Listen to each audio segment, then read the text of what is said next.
வணக்கம் மக்களே. இன்றைக்கி நாங்கள் ரசமலாய் செய்ய போகிறோம். வீட்டில் இருக்கிற பொருளை வச்சே செய்யலாங்க. நல்லா டேஸ்ட்டாக இருக்கும். அடுப்பத்தை வச்சு கடாய் வைங்க. 1.5 லிட்டர் பால் ஊற்றுறோம் நாங்கள். நல்லா கைவிடாமல் கலக்கினே இருங்க. பால் அடி பிடிக்குங்க. பால் காஞ்சது. ஒரு லெமன் புழிஞ்சிக்கோங்க. லெமன் விடுங்க, இல்லை வினிகரும் விடலாங்க. நாங்கள் லெமன் விடுறோம்.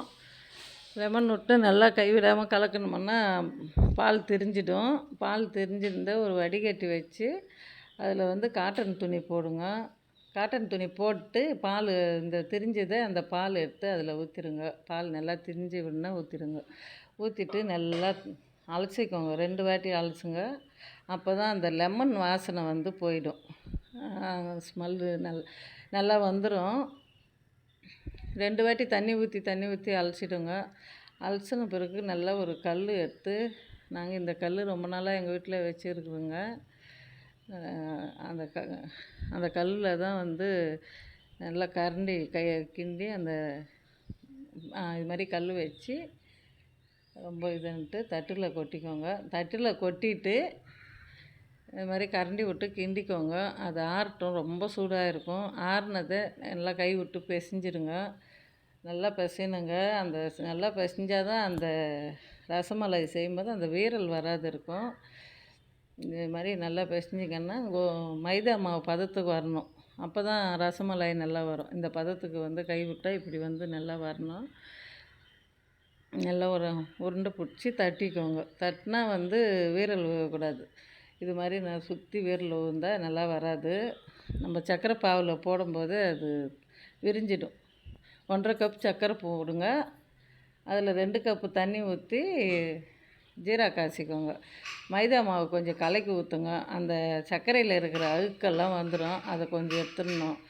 அந்த கரண்டி விட்டு ஓரமாகவே அந்த அழுக்கு வந்துடும். அதை எடுத்துட்டு இந்த ரசமலாய் ஒன்றா போடுங்க. போட்டு ஒரு 8 நிமிஷம் தட்டு போட்டு மூடி வைங்க. மூடி வச்சா நல்லா கொஞ்சம் நம்ம போட்ட சைஸோட கொஞ்சம் பெருசாக வரும். இது மாதிரி கொதிச்சுது பார்த்து இறக்கி வச்சிடணுங்க. இறக்கி வச்சுட்டு பால் காய்ச்சிக்கோங்க. நான் 1/2 லிட்டர் பால் ஊற்றுறேங்க. நல்லா பால் காயட்டும். நல்லா கலரிக்கினே இருங்க. பால் அடி பிடிக்கும். நல்லா கலருங்க கரண்டி விட்டு. பாதாம் போடுங்க. பாதாம் கொஞ்சம், பிஸ்தா கொஞ்சம், முந்திரி கொஞ்சம் எடுத்துக்கின்னு பவுட்ரு பண்ணிக்கலாம் மிக்சியில். குங்குமப்பூ கொஞ்சம் போடணும். கொஞ்சம் கலர் செஞ்சவங்க. நாங்கள் கலர் எதுவும் போடல. இந்த பாதாம் பவுட்ரு போட்டு கலக்கிட்டு சர்க்கரை போட்டு கலக்கிட்டு நல்லா கொஞ்சம் நேரம் கைவிடாமல் கலக்குங்க. அது நல்லா வரும். நாங்கள் கலர் எதுவும் சேர்க்கலைங்க. இந்த ரசமலாயை நல்லா இது மாதிரி அமுக்கி எடுத்துக்கோங்க. கொஞ்சம் விரிஞ்சிடும். அது தட்டில் எடுத்து வச்சு அந்த ரசமலாய் பால் காஞ்சது கொஞ்சம் ஆற விட்டுட்டு இது தட்டில் வச்சுட்டு மேலே பால் ஊற்றுங்க. அப்புறம் சாப்பிட்டு பாருங்கள். ரொம்ப சாஃப்டாக இருக்குங்க. சூப்பராக இருக்குது ரசமலாய். சப்போர்ட் பண்ணுங்கள் மக்களே.